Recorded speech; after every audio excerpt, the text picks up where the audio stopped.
নমস্কার বন্ধুরা, আমি মৌমিতা চলে এসেছি আজকে একটা ইভিনিং স্ন্যাক্স আইটেম নিয়ে মৌমিতার হেসেল চ্যানেলে। আজকে আমি যেটা করে দেখাবো এটা কিন্তু স্ন্যাক্স যে স্টার্টার দারুণ লাগে খেতে, সেটা হচ্ছে সাবুর পকোড়া। এই জন্য আমি কী করবো, প্রথমে সাবুগুলোকে জলে ভিজিয়ে রাখবো। আমি এখানে বড় দানার সাবু নিয়েছি, এটাকে আমি আধা ঘন্টার জন্য জলে ভিজিয়ে দেবো। এখানে সাবু আমি 250 গ্রাম মতো নিয়েছি। নিয়ে এটাকে যে জলে ভিজিয়ে দিচ্ছি, জল দিয়ে দিলাম, দিয়ে এবার এটাকে আধা ঘন্টা থেকে 45 মিনিট ভিজতে দিতে হবে। তারপর আমি সাবুটাকে নিয়ে দেখব, জাস্ট হাত দিয়ে এরকম চাপ দিয়ে দেখব যে এটা সফট হয়ে গেছে কিনা। সাবুটা মানে সফট হবে কিন্তু এটা একদম মিশে যাবে না। এইরকম অবস্থায় সাবুগুলোকে আমি জল থেকে সোক করে তুলে নেব। এই যে জল থেকে সোক করে আমি সব সাবুগুলোকে তুলে নিচ্ছি, নিয়ে এরপরে আমি এটাকে বানাবো। এটা কিন্তু খেতে দারুণ লাগে, অ্যাজ এ স্টার্টার এটা খুব ভালো লাগে। আপনারা এই রেসিপিটা কিন্তু বাড়িতে ট্রাই করে দেখবেন আর কি। মানে আপনি ধরুন বাড়িতে সাবুটা অনেকেই খেতে চায় না আর কি, খাওয়া হয় না, কিন্তু এইভাবে পাকোড়া বানালে সবার ভালো লাগবে।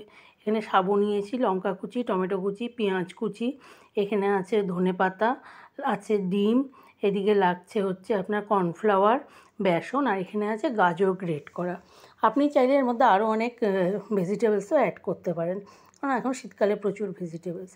এই যে সাবুটা দেখতে পাচ্ছেন, এর মধ্যে আমি প্রথমে দিয়ে দেবো পরিমাণ মতো নুন। যতটা নুন লাগবে আমি একবারে দিয়ে দিচ্ছি, পরে আর কোনো নুন আমি অ্যাড করব না।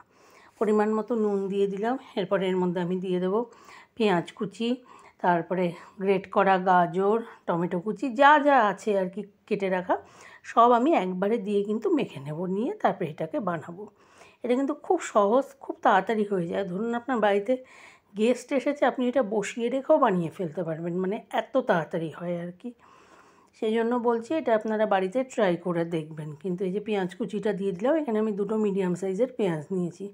এবার দিয়ে দিচ্ছি এখানে গ্রেট করে রাখা গাজরটা। আমি এখানে একটা ছোট সাইজের গাজর গ্রেট করে রেখে দিয়েছিলাম। এবার আমি এর মধ্যে দিয়ে দেবো হচ্ছে টমেটো কুচি, তারপরে দিয়ে দেবো ধনেপাতা কুচি, লঙ্কা কুচি, এগুলো সব একবারে দিয়ে আমি মেখে নেব কিন্তু। তারপরে আমি ডিম, কর্নফ্লাওয়ার এগুলো অ্যাড করব। ধনেপাতা কুচিটাও দিয়ে দিচ্ছি, এরপরে আমি দিয়ে দেবো লঙ্কা কুচি। সব দেওয়া হয়ে গেলে ভালো করে এটাকে মেখে নিতে হবে কিন্তু। মাখাটা খুব ভালো করে মাখতে হবে আর কি, সব কিছু যেন একসাথে মিশে যায় গিয়ে। যেহেতু নুনটা দেওয়া আছে সেই জন্য ভালো করে মাখতে হবে, নাহলে কোনো দিকে নুন বেশি কোনো দিকে কম হয়ে যাবে গিয়ে, তাই ভালো করে মেখে নিতে হবে। যে মাখা হয়ে গেল, এবার দিয়ে দিচ্ছি ডিম, তারপরে দিয়ে দেবো বেসন আর আপনার কর্নফ্লাওয়ারটা। এগুলো দিয়ে আবার ভালো করে মেখে মিনিট 5 জন্য রেখে দিতে হবে কিন্তু। 5 মিনিট মতো এটা মেখে রেখে দিতে হবে। তারপরে এটাকে তেলে ভাজতে হবে। তারপরে আমি মানে কড়াইতে সাদা তেল দিয়ে দেবো, দিয়ে এটা ভাজবো। এবার বেসন আর কর্নফ্লাওয়ারটাও দিয়ে দিলাম, দিয়ে ভালো করে মেখে নিচ্ছি। নিয়ে আমি এটাকে 5 মিনিটের জন্য রেখে দেবো। তারপরে এটাকে জাস্ট কড়াইতে সাদা তেল দিয়ে, তেল গরম হলে পকোড়ার আকারে ভেজে নেব। এটা খুব মানে চটজলদি হয়ে যায় গিয়ে, আর খেতেও খুব ভালো লাগে, আর সাবু খাওয়াও খুব ভালো। সেই জন্য আপনারা এই রেসিপিটা কিন্তু বাড়িতে ট্রাই করে অবশ্যই দেখবেন। আমারও বলছি এটা খেতে খুব ভালো লাগে। এই যে আমি কড়াইতে সাদা তেল দিয়ে দিলাম, দিয়ে এবার আমি এইগুলোকে সাবুগুলোকে এই যে মেখে রেখেছিলাম মিশ্রণটার থেকে এভাবে পাকোড়ার মতো নিয়ে ভাজবো। এটা ভাজার সময় একটা কথা বলে দিচ্ছি, একটু কিন্তু গ্যাসের ফ্লেমটা লো করে নেবেন, নাহলে অনেক সময় মানে সাবুগুলো তো একদম পেস্ট হয়ে যায়নি, ছিটকে আসতে পারে। সেই জন্যই যে গ্যাসের ফ্লেমটা লো করে দিয়ে এভাবে ভাজবেন।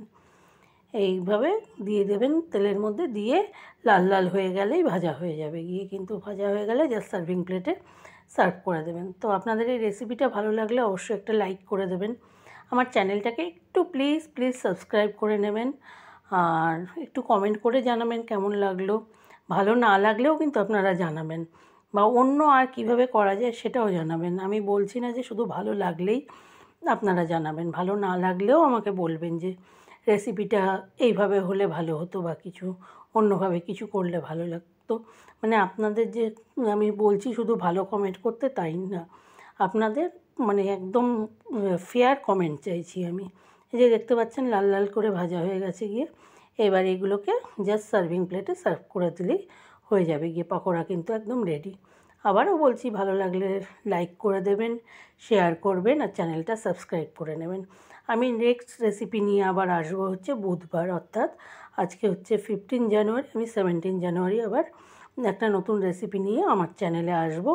আশা করি আপনাদের এই রেসিপিগুলো ভালো লাগবে। ভালো লাগলে আমার পাশে থাকবেন, আমার চ্যানেলকে সাবস্ক্রাইব করবেন, একদম রেডি হয়ে গেছে, জাস্ট আমি সার্ভিং প্লেটে সার্ভ করে দিয়েছি। দেখতে পাচ্ছেন রেডি হয়ে গেল ক্রাঞ্চি ক্রিস্পি সাবুর পকোড়া। এটা কিন্তু অ্যাজ এ স্টার্টার দারুণ লাগে খেতে।